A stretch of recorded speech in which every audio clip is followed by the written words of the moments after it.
E aí, meu amigo e minha amiga concurseira, tudo bem? Então, pessoal, vamos aqui iniciar a nossa aula de Direito Previdenciário, no caso, a nossa aula 3, bloco 1. Vamos falar sobre legislação previdenciária, certo? Então, pessoal, essa parte aqui da legislação previdenciária é que vai dar a base para a gente estudar os benefícios, estudar quem contribui para a Previdência Social. Em si, ela vai dar uma base geral do direito previdenciário para quando a gente seguir nas aulas seguintes, a gente ter uma noção do que realmente a gente está conversando, tudo bem? Então, sem essa base aqui, fica muito complicado de você desenrolar o direito previdenciário, tá? Mas eu vou deixar aqui bem mastigadinho, bem lisinho, para só você acompanhar a aula, fazer as questões que vai dar tudo certo, tá? Então, pessoal, antes da gente começar, eu queria pedir aquele favor para vocês, ok? Ó, curta, inscreva-se e compartilha tudo. Dá essa força aqui para o canal, para a gente continuar ofertando videoaulas gratuitas, para que você possa ser aprovado no seu tão sonhado concurso público, tudo bem? Então, pessoal, sem mais delongas, vamos aqui à nossa aula de Direito Previdenciário com o tópico Legislação Previdenciária, tá? Professor Iane Gentil aqui na área e vamos aqui facilitar a vida de vocês com relação a esse tema. Tudo bem, pessoal? Tranquilo, vamos lá. Vamos fazer aqui uma pequena introdução sobre a legislação previdenciária, ou seja, uma introdução sobre o que é o direito previdenciário, tá bom? Então, vamos lá, pessoal. Autonomia. Olha o que fala. Em vista de possuir normas próprias, conceitos e princípios próprios, distintos de outros ramos do direito, podemos afirmar que o direito previdenciário é um ramo autônomo do direito público. Pessoal, ramo autônomo quer dizer o quê? Quer dizer que existe o próprio Código Previdenciário, vamos dizer assim. Tem as leis específicas do direito previdenciário. Então, ele é um ramo autônomo. Ele não está entrelaçado em outro ramo do direito, tá? Ele tem a sua própria especificidade. Ok, e ele é do direito público, certo? Então, ele é ramo autônomo e é do direito público. É muito comum a banca dizer que o direito previdenciário não é ramo autônomo, ou dizer que ele é do direito privado. Está errado, pessoal, errado, tudo bem? Tranquilo, isso aqui é muito simples, tá? Então, memoriza. Direito previdenciário, ele é ramo autônomo? Sim. É direito público ou privado? Público, tudo bem? Vamos lá para o nosso próximo tópico. Competência. Turma, cuidado com essa parte aqui, tá bom? Então, ó, compete privativamente à União legislar sobre a Seguridade Social. Turma, quando se fala de Seguridade Social, somente a União pode legislar, tá? Pode criar leis. E isso compete privativamente. Tudo bem? O que a banca vai dizer? O que a banca adora fazer? Ela fala que compete privativamente à União legislar sobre a Previdência Social. E está errado, pessoal. Tá? Privativamente é somente a respeito da Seguridade Social. Agora, você tem diferença, professor? Lógico que tem. Lembra que eu falei para vocês na primeira aula, tá? Que a Seguridade Social ela é um tripé. Quem comporta ela é a Previdência Social, a Assistência Social e a Saúde. Esses três juntos formam a Seguridade Social, tá? E quem legisla privativamente sobre a Seguridade Social é somente a União. Tudo bem, pessoal? Beleza. Olha aqui, ó. Compete concorrentemente à União, Estados, DF e municípios legislar sobre a Previdência Social. Ah, professor, você falou que a União não legisla sobre a Previdência. Eu não falei isso, eu não falei que ela não legisla privativamente, quer dizer que só ela vai falar sobre a lei previdenciária. Não. Com relação à Previdência Social, tanto a União, tanto os Estados, como o DF e o município podem criar as leis, tá? Então, pessoal, cuidado, privativamente a União, Seguridade Social. Concorrentemente, União, Estados, DF e municípios, Previdência Social. Tudo bem, turma? Beleza, vamos lá para o nosso próximo tópico. Lei complementar autoriza os estados em questões específicas. Pessoal, olha só, lei complementar, tá? Autoriza os estados em questões específicas. Ó, isso aqui é muito comum quando você passa em um concurso, digamos, estadual e você passa para um cargo público. Quando você tem um cargo público, você vai ser regido por um estatuto, tá bom? E dentro do estatuto, geralmente tem as regras previdenciárias, certo? Então, é uma lei complementar que vai legislar sobre questões específicas do direito previdenciário, tá bom? Então, o melhor exemplo que eu posso dar para vocês é a questão do concurso público, tá? Por exemplo, eu sou servidor federal e a lei que me regula é a Lei 8.112/90, tá? E dentro dela tem algumas regras da Previdência Social, tudo bem? Então, é uma lei complementar que autoriza os estados em questões específicas e cada estado, ele pode criar sua própria lei previdenciária com relação em algumas questões bem específicas. Tudo bem, turma? Tranquilo. Vamos lá, continuando aqui, pessoal. As fontes do direito previdenciário, de onde vem o direito previdenciário, tá? Então, vamos lá, pessoal, as fontes, existem dois tipos de fontes. Tem fontes materiais e tem fontes formais, tudo bem? Fontes materiais é antes da lei ou momento pré-jurídico. Tipo assim, pessoal, ó, decora o seguinte, fonte formal é a lei limpa e seca, tá? Fonte material, ó, material, são, no caso, momentos pré-jurídicos que foram feitos antes da lei. Então, antes de ser criadas leis previdenciárias, pessoal, existiam alguns acordos, alguns pactos previdenciários, para depois, com o tempo, se tornar uma lei, tá bom? Então, esses pactos, vamos dizer assim, são fontes materiais, ou seja, são antes da lei ou momento pré-jurídico.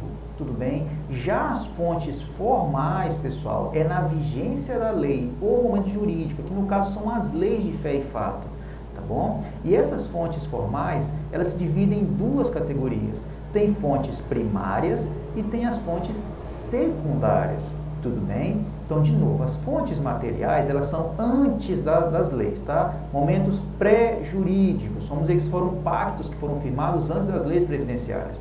Já as fontes formais são as leis em si, tá? Então, é na vigência da lei ou momento jurídico.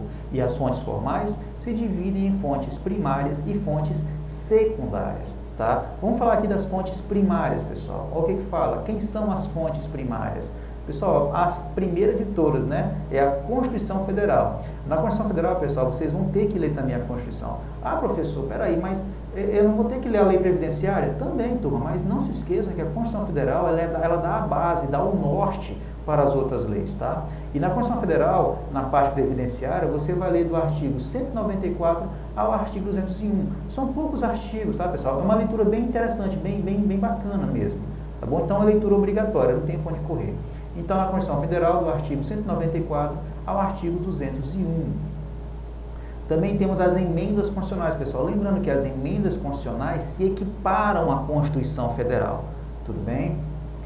As leis também são fontes primárias, né? Leis complementares, leis ordinárias, leis delegadas. As leis em si, pessoal, são fontes primárias.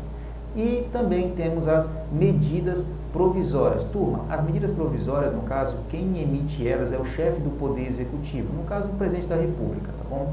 Então, elas têm força de lei, só que elas são provisórias, elas não vão funcionar para sempre.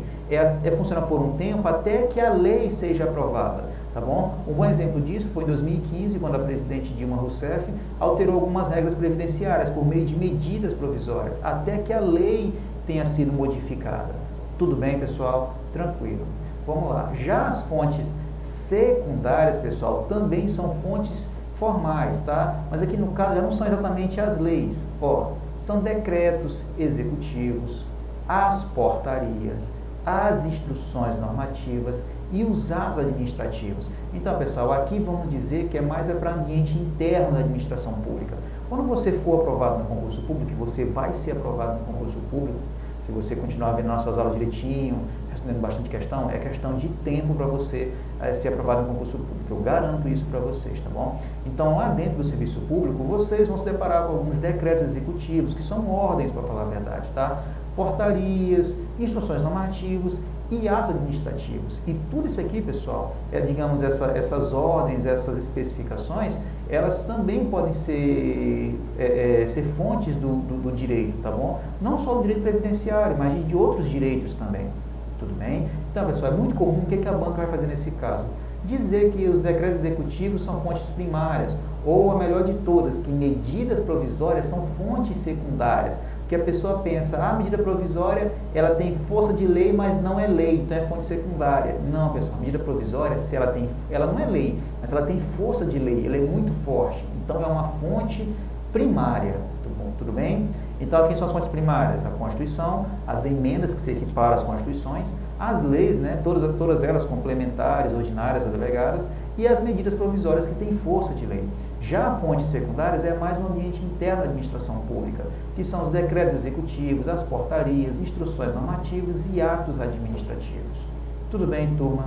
Tranquilo. Vamos lá para o nosso próximo slide.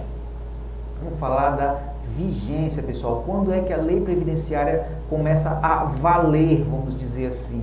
Tudo bem? Olha só, normalmente a lei tem vigência com a sua publicação no DOU. Então, pessoal, o DOU é o Diário Oficial da União. Quando você for aprovado no concurso público, vai sair no Diário Oficial da União, seu nome lá, ó, aprovados em tal concurso, lá o nome de todo mundo, tá bom? Isso é o Diário Oficial da União. É lindo quando você encontra seu nome lá. Nossa, é uma emoção muito grande. É maravilhoso, pessoal. Então, vamos lá. Então, a lei só vai ter vigência quando ela for publicada no Diário Oficial da União, que é o DOU, tá bom? Ou na cláusula de vigência. Contudo, se a lei não previr, ela começará a ter efeitos 45 dias após a sua publicação. Esse prazo é chamado de vacatio legis. Então, pessoal, é o seguinte, vamos supor que foi criada uma lei previdenciária, tá? E ela foi publicada no DOU. Ela já está valendo? Calma, não é assim, ela já está valendo assim de carrão de cena. Não é assim que funciona. Tá? Tem que ter uma cláusula de vigência para dizer, ó, a lei previdenciária vai funcionar daqui a tantos dias, 10 dias, 15 dias, ela tem que ter um prazo para a população se adequar a essa lei, tá bom? Se a lei não dizer quando que ela vai entrar em vigor de fé e fato, temos um prazo padrão, tá bom? Que é para a pessoa se acostumar. Então, se não for previsto na lei quando que ela vai entrar em vigor, os efeitos só vão começar a funcionar 45 dias após a sua publicação, tá bom? E o nome disso é vacatio legis. Tudo bem, pessoal? Tranquilo. Então, quando é que a lei previdenciária tem vigência? Na publicação do DOU ou na cláusula de vigência. Se não tiver previsto na lei quando que vai entrar em vigor de fé e fato, tem um prazo padrão, que são quantos dias? 45 dias após a sua publicação. E isso é chamado de vacatio legis, ok? Vamos lá. Outra coisa importantíssima, turma, não podemos confundir com o princípio da anterioridade nonagesimal, porque esse princípio prevê que toda contribuição social que for criada ou aumentada só poderá ser exigida 90 dias após sua publicação. Eita, professor, agora eu estou confuso, é 45, 90. Calma. Aqui, pessoal, é criação de uma lei inteira, esse primeiro aqui, tá bom? De uma lei inteira. Agora, se for mudado a questão de contribuição, ó, dinheiro, vamos supor que um benefício teve a sua contribuição aumentada, tá bom? Majorada. Então, nesse caso aqui, pessoal, só vai entrar em vigor 90 dias após a sua publicação. Então, pessoal, isso aqui é chamado de anterioridade nonagesimal, que é diferente da vacatio legis, tá? A vacatio legis é para a lei inteira, aqui é só com relação à contribuição, tá bom? Então, se a contribuição for aumentada ou modificada, é 90 dias que vai entrar em vigor, tá bom? Nenhum benefício ou serviço da Seguridade Social poderá ser criado, majorado ou estendido sem a correspondente fonte de custeio total. Então, pessoal, todos os benefícios previdenciários, todos eles, tá bom? O benefício ou serviço da Seguridade Social, eles só poderão ser criados, pessoal, majorado quer dizer aumentado, tá bom? Aumentado, no caso, o valor. Majorado, ou estendido, ou seja, esse benefício é, digamos, de 5 meses, vamos botar agora para 12 meses. Então, tem que ter dinheiro para pagar isso, pessoal. E o governo federal, no caso, quem emitiu a lei, ele tem que dizer da onde que vem esse dinheiro que vai bancar esse benefício ou serviço da Seguridade Social, tá?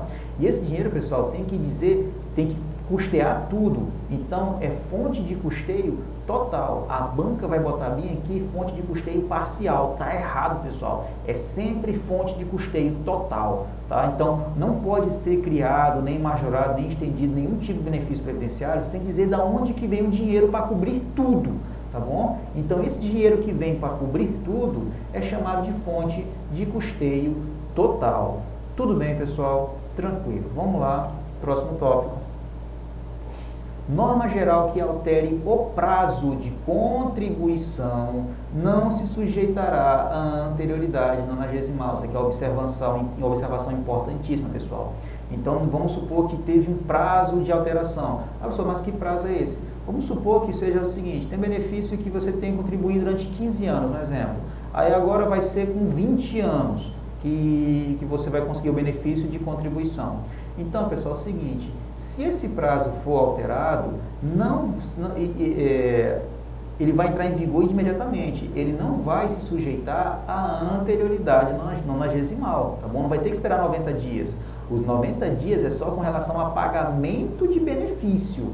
A alteração de prazo não entra na anterioridade nonagesimal. Então, pessoal, muito cuidado com isso. A vacatio legis, 45 dias, é para a criação de leis. A anterioridade nonagesimal é com relação à contribuição, tá bom? Que é de 90 dias. E nenhum benefício pode ser criado, majorado ou estendido sem a correspondente fonte de custeio total. E norma que altera o prazo de contribuição não está sujeita à anterioridade nonagesimal. Tudo bem, pessoal? Cuidado com esses pequenos detalhes aqui, turma. Sério mesmo. A vigência de uma lei termina quando outra venha modificá-la ou revogá-la. Vamos supor que temos aqui a Lei 8.212 de 93, que é a lei previdenciária, né? E a Lei 8.213 também de 93. No caso, é a lei de contribuição e a lei de benefício, respectivamente. Então, pessoal, vamos supor que seja criada uma nova lei previdenciária, que veio para substituir essas leis. A partir do momento que essa nova lei previdenciária tem vigência, as outras duas leis não estão mais valendo. O que vai valer é a outra. Tudo bem? Então, a vigência de uma lei termina quando outra venha modificá-la ou revogá-la. Tudo bem, pessoal? Tranquilo. Vamos falar aqui agora de aplicação, interpretação e integração. Pessoal, muito tranquilo isso aqui, muito simples, tá? De vez em quando a banca cobra. Ela pergunta a diferença entre aplicação, interpretação e integração. Olha como é simples isso aqui, turma. Vamos falar primeiro da aplicação. Ocorre quando se enquadra um caso concreto na lei. Então, pessoal, vamos supor, a lei previdenciária, ela serve para abarcar todos os infortúnios, né? Morte, invalidez, doença, acidente, gravidez e assim por diante, tá bom? Então, olha só, vamos supor o seguinte, a pessoa, ela trabalhou durante 30 anos, mais de 30 anos, e ela quer se aposentar. Tem algum benefício para alguma pessoa que trabalhou durante mais de 30 anos contribuindo? Vamos pegar aqui aquele caso e vamos ver se tem alguma coisa na lei que se adequa a esse caso. Ah, temos sim, no caso temos a aposentadoria, vamos por tempo de contribuição, nem existe mais, mudou até o nome agora. Então, no caso, temos essa aposentadoria programada, vamos dizer que agora o nome é esse, aposentadoria programada, em que a pessoa trabalha por tantos anos, contribui por tanto tempo e ela pode se aposentar. Então, eu pego o caso e enquadro dentro da lei, tá? O nome disso é aplicação. Um outro exemplo, a pessoa estava no serviço e ela se acidentou, tá? E ela ficou com sequelas. Então, no caso, ele vai receber o auxílio acidentário, auxílio acidente, vamos dizer assim. Então, vou pegar o caso e tentar enquadrar na lei. Então, se eu tenho um caso concreto e enquadro na lei, então eu acabo de realizar o quê? Uma aplicação. Tudo bem, pessoal? Tranquilo. Então, vamos lá. Continuando aqui, turma. A interpretação tem a finalidade de compreender, encontrar um sentido no texto da lei para fazer a aplicação no caso concreto. Aqui, turma, é a pessoa que vai ler o texto legal e pegar esse texto legal e aplicar no caso. Perceberam que a aplicação já é o contrário? É o caso aplicado no texto. A interpretação é o texto aplicado no caso. Tudo bem? Então, cuidado com isso, pessoal. O nome interpretação vai pegar o texto legal, vai ler a lei e tentar enquadrar o texto no caso concreto. Tudo bem, pessoal? Tranquilo. Então, muito cuidado com isso, pessoal, entre a aplicação e interpretação, tá bom? E, por último, temos a integração. Pessoal, bem simples. Ocorre quando houver uma lacuna na lei. E, nesse caso, deve-se usar a analogia, os costumes e os princípios gerais do direito, por meio do qual chegará, então, a solução do caso. Eu falei para vocês que a lei previdenciária, ela tem que abarcar todos os infortúnios. Turma, mas acontece que algumas vezes não dá. acontece alguma coisa que não está abarcada na lei. E agora, o que faz? Vai deixar a pessoa desassistida? Não. O que a gente vai fazer? Vamos fazer uma integração. A gente vai usar a analogia, os costumes e os princípios gerais do direito e tentar chegar o mais próximo possível de uma solução para resolver esse problema.